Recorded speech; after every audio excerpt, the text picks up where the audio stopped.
bojovníci a hnilička. V hlbokom lese, kde stromy šúmia, ráno sa budí, vtáčiky spievajú.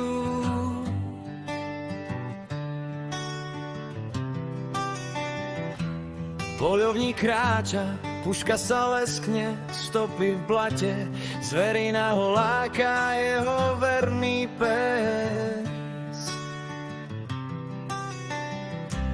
Vedľa neho beží, čuchá zem, každý list preskúma.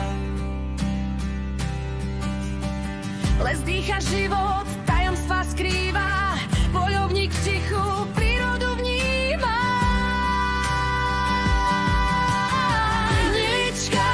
Hnilička, v krovi sa schováva, jej srnčia krása v srdci mu ostáva.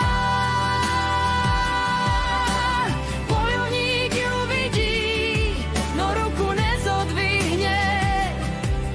V tom okamihu láska ho prekvapí. Už toľkokrát stál s puškou pri líci, no dnes je inak, niečo ho zastaví.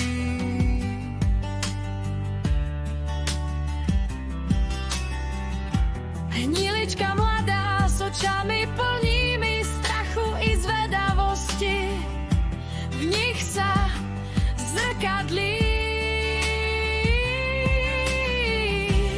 Poľovník cíti, že v ňom sa niečo mení. Už nie len lovec, srdce sa mu chveje. Les dýcha život, tajomstva skrýva, poľovník v tichu prírodu vníma. Hnilička, v krovi sa schováva, jej srnčia krása v srdci mu ostáva. Poľovník ju vidí, no ruku nezodvihne. V tom okamihu láska ho prekvapí.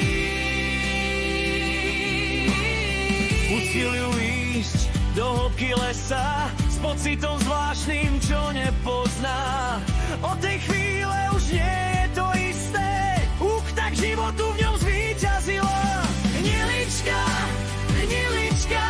v krovi sa schováva, jej srnčia krása v srdci mu ostáva. Poľovník ju vidí, no ruku nezodvihne. V tom okamihu láska ho prekvapí. V lese tichom príbeh sa píše o poľovníkovi, čo zmenil svoj osud. A o hniličke, čo mu ukázala, Že aj v srdci lovca láska prebýva.